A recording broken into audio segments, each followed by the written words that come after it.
संपूर्ण देशवासियों को अनंग त्रयोदशी की बहुत बहुत बधाई हो। ये मेरे महादेव की वो त्रयोदशी है। इस त्रयोदशी पर आज सोम प्रदोष भी है। इस त्रयोदशी का मतलब अगर संसार के लोगों को मालूम पड़ जाए, ये केवल साल भर में एक बार आती है। महाराज, वर्ष में केवल एक बार मार्गशीर्ष मास के शुक्ल पक्ष की जो त्रयोदशी होती है, इसको अनंग त्रयोदशी कहते हैं।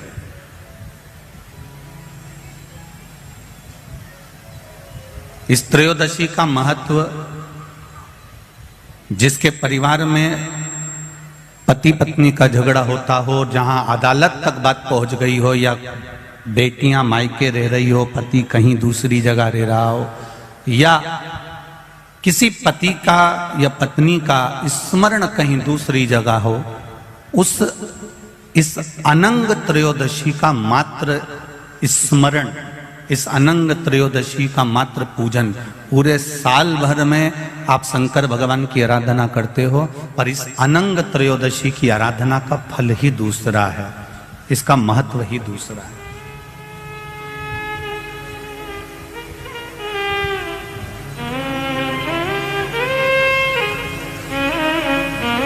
अनंग त्रयोदशी, जिस दिन केवल भगवान शंकर के शिवलिंग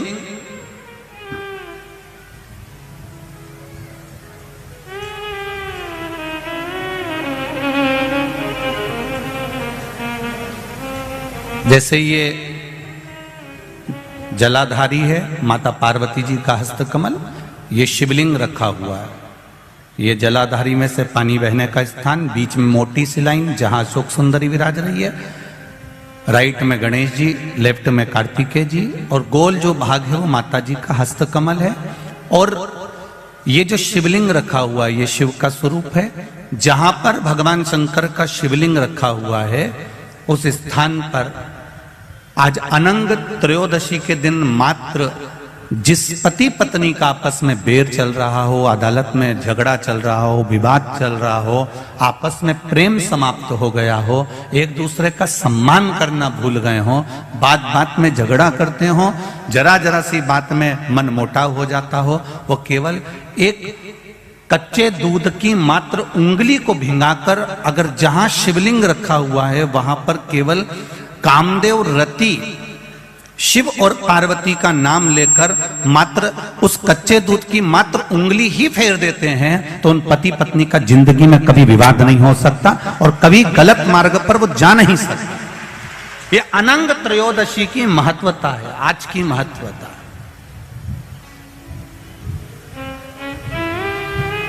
केवल साल भर में एक दिन होता है जिस दिन भगवान अपने साड़ू भाई के साथ पूजाते हैं। केवल साल भर में एक दिन होता है जिस दिन महादेव कामदेव के साथ पूजाते हैं। केवल साल भर में एक दिन होता है अनंग त्रयोदशी का दिन, जिस दिन भगवान शंकर ने कामदेव को भस्म करा था और उसको अनंग कर दिया था।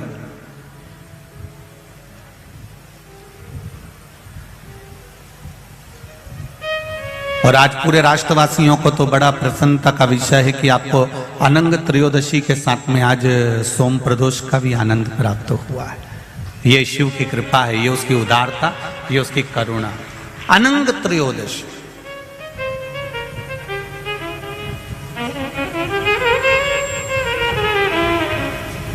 अनंग त्रयोदशी।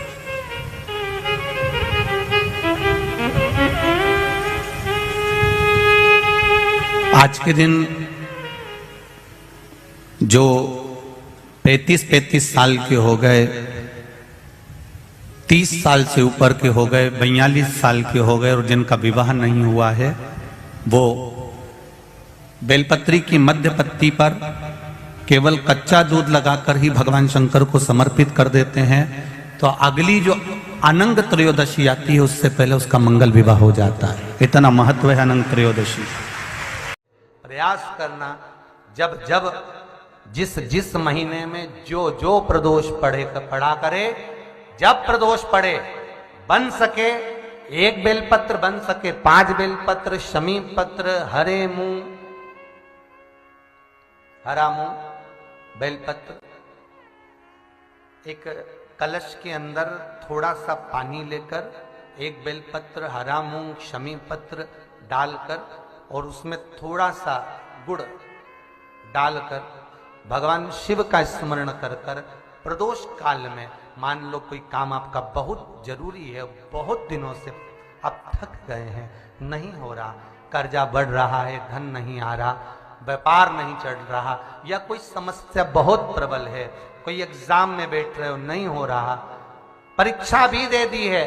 रिजल्ट आने ही वाला है,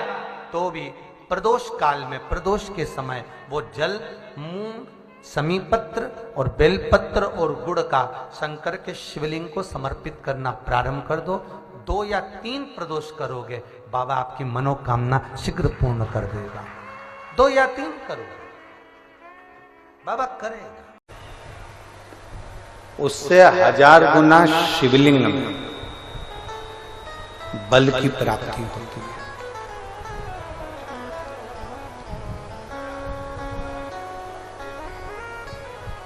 प्रदोष के दिन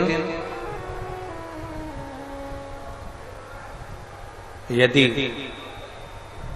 आपको कहीं से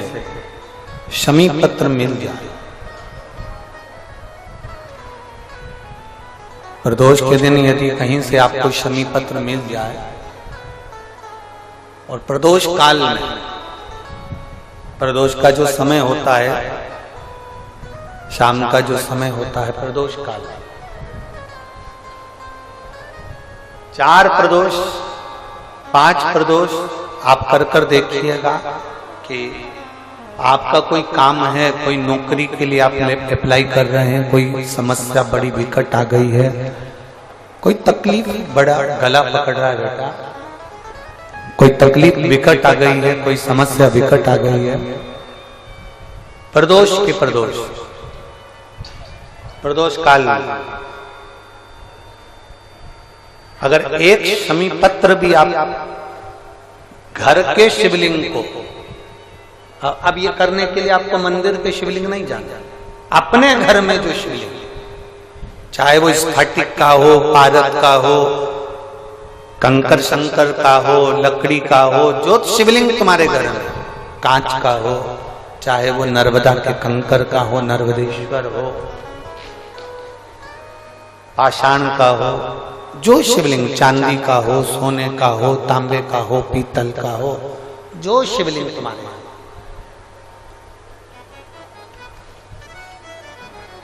एक शमी पत्र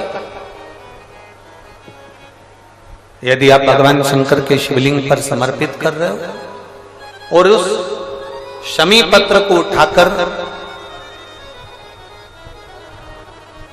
रात्रि को 9:15 की जो एक मुहूर्त होता है, एक समय होता है, जिस समय पर हम अपने मन की बात भगवान शंकर को कहते हैं, पूर्व में भी इसका वर्णन हम कर चुके हैं कथाओं में। शिव महापुराण की कथा कहती है, श्राद्ध पक्ष में पड़ने वाला प्रदोष का व्रत किसी भी दिन पड़े, चाहे सोम हो, मंगल हो, बुध हो, गुरु हो, शुक्र हो, शनि हो, कोई से भी दिन पड़े, जो प्रदोष काल के समय 3 कलश में दूध लेकर उसमें काली तिल डालकर, जौ डालकर और उसमें थोड़ा सा डाब डालकर, डाब मतलब कुसा डालकर पीपल, बड़ और बेलपत्री के पेड़ के नीचे चढ़ा देता है, उसके घर में कभी संपदा की कमी नहीं होती महाराज, लक्ष्मी कभी समाप्त नहीं हो सकती। दुकान, व्यापार, व्यवसाय, फैक्ट्री, कुछ भी अगर खड्डे में भी जा रही है तो उबर जाती है। श्राद्ध पक्ष के प्रदोष का इतना महत्व होता है, पर प्रदोष काल में ही चढ़ेगा, शाम के समय प्रदोष काल, पीपल के नीचे, बट वृक्ष के नीचे, बड़ के पेड़ के नीचे, बेलपत्री के नीचे घी का दिया लगाकर आप दूध समर्पित करो। स्टील के पात्र में थोड़ा सा दूध लेकर कटोरी में ले जाओ, अगर पात्र भर कर नहीं ले जा सकते तो कटोरी पर ले जाओ, समर्पित। शिव का सबसे प्रिय अगर कोई व्रत है तो प्रदोष का ही व्रत है, शंकर को राजी है वो व्रत। क्योंकि शिव और पार्वती का दोनों का मिलन का व्रत है, भगवान शंकर के मिलन का व्रत। पीपल के वृक्ष के नीचे पितरों की शांति है तो कितने चावल के दाने चढ़ते हैं? अगर कोई ब्राह्मण ने कह दिया तुम्हारे यहाँ पितृ दोष है, 1 रुपया कमाते हो, 1.25 रुपये खर्च होता है, तुम्हारे पास में पैसा टिकता नहीं, तुम्हारे यहाँ पितरों का दोष है, तो तुम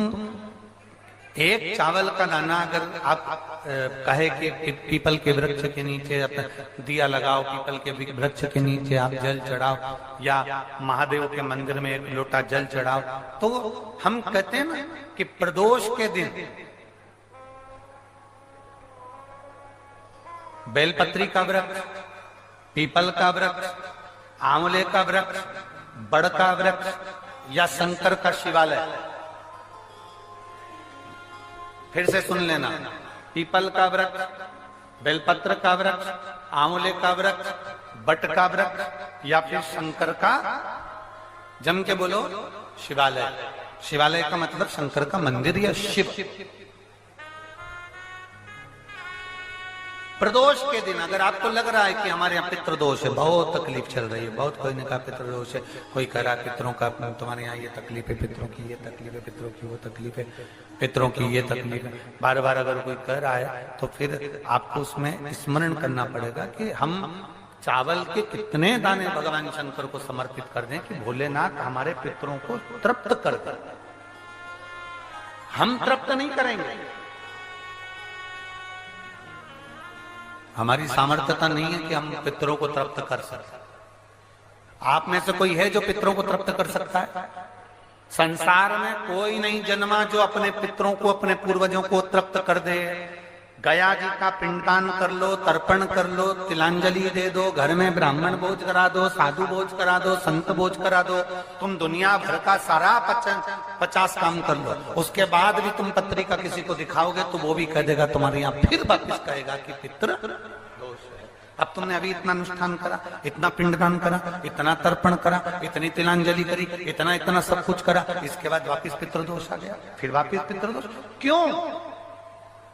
दुनिया में ऐसा कोई नहीं जन्मा जो अपने पितरों को तृप्त कर।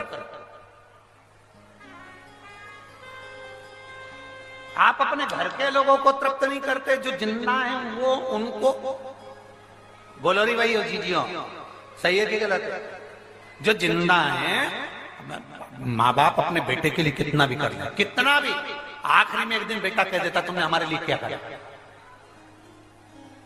बहू के लिए कितना कर लो, आखिर में बहू कह देगी वो तो जेठानी को ज्यादा करती है, देवरानी को ज्यादा करती है, हमको करती है, अपनी ननद को ज्यादा करती है, बेटी को ज्यादा करती है, बेटी को लगता है कि बहू को ज्यादा करती है, दामाद को लगता है बेटी को ज्यादा करती है, नाती पंती सबको कितना भी कर लो तुम, अपने अड़ोसी पड़ोसी तुम्हारे रिश्तेदारों को तुम कितना भी दे लो, कितना भी कर लो, पर जब ये तृप्त नहीं हुए तो वो बोलो तो कैसे हो जाएगा? अपनी सामर्थ्यता है, अपनी सामर्थ्यता है कि अपन तृप्त कर ले उनको। अपनी कोई सामर्थ्यता नहीं है कि अपन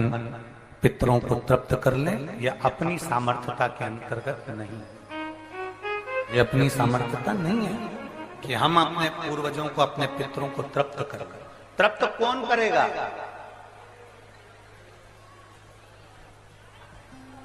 जिनकी शरण में पितृ है। वास्तु के देवता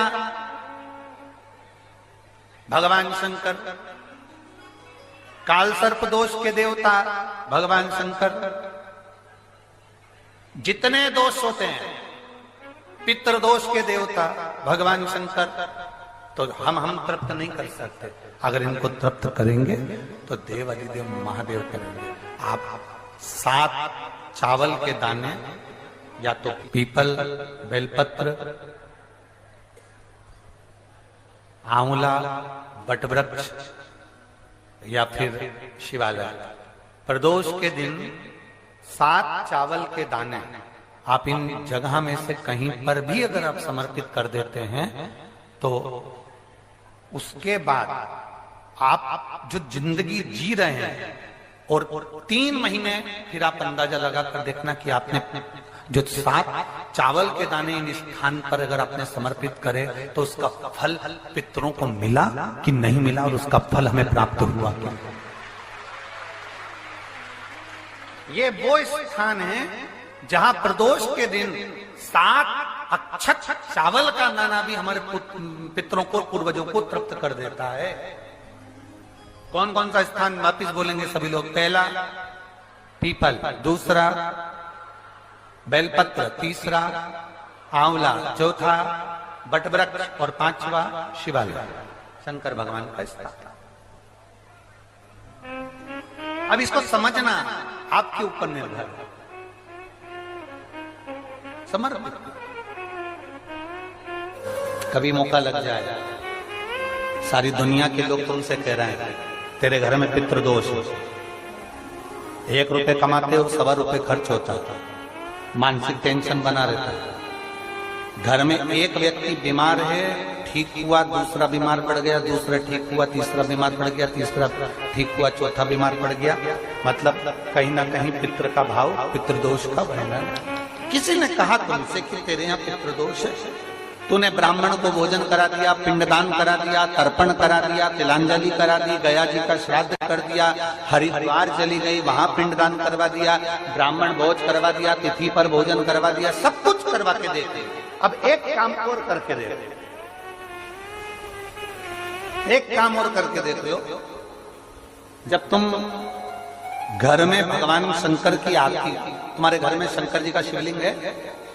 भले काय का भी हो, छोटा सा, भले सियोर का कंकर शंकर हो, नर्मदा का कंकर हो, चाहे शंकर पारक के हो, पीतल के हो, स्टील के हो, लकड़ी के हो, जिसके भी हो, लोहे के हो, पाषाण के हो, जिसके भी हो, शंकर का शिवलिंग अगर हमारे घर में है और आप रोज प्रतिदिन भगवान की आरती करते हो, प्रतिदिन, और आपको लग रहा है कि मेरे यहाँ तकलीफ चल रही है, ये ठीक ही नहीं हो रही, लगभग 1.5 महीना आप कम से कम 45 दिन, 1.5 महीने के करीब में ऐसा प्रयास करना कि भगवान की आरती, शंकर भगवान के शिवलिंग की आरती करने के बाद उस दिए को भगवान के सामने मत रखो, उस दिए को उठाकर जहां तुम पानी का मटका रखते हो, हंडा रखते हो, जिससे तुम पानी पीते हो, तुम्हारे रसोई घर में जो पानी का मटका, हंडा, बाल्टी, आरओ का पानी जिस मटके में गिरता है, हंडे में गिरता है, जिसको हमारे यहाँ पितरों का स्थान कहते हैं, उस स्थान पर, उस मटके के पास में, उस हंडे के पास में, उस बाल्टी के पास में, जहां रसोई घर में पानी रखते हो, उस रसोई घर में पानी जहां रखते हो, उसके पास में उस दिए को भगवान के सामने नहीं रखना। आरती उतारने के बाद उस दिए को ले जाके सीधे परिंडे के पास में, उस हंडे के पास में, मटके के पास में उसको रखो। केवल 1.5 महीना कर देखना। 1.5 महीने के बाद तुम्हें मालूम पड़ेगा कि हम वापिस उन्नति की सीढ़ी पर चढ़ना प्रारंभ करती है, हमें फल मिलना चाहिए। अब तुम्हें ना कहीं जाना है, ना कहीं आना है, ना कोई खर्चा है। खर्चा है क्या? ईमानदारी से बोलो, कोई तुम्हारा लाखों का रुपया लग गया क्या? रोज आरती करते हो रोज आरती। बस आरती का नियम बना लो कि हमको पितृदोष किसी ने बोला है, हमारे घर में अशांति है, पितृदोष है, कोई कह रहा है कि तुम्हारे घर में पितृदोष है, हमने सब कुछ करके देख लिया। अब हमें ये करना है कि महादेव की आरती जब होती है तो उसकी ज्योत का दर्शन करने पर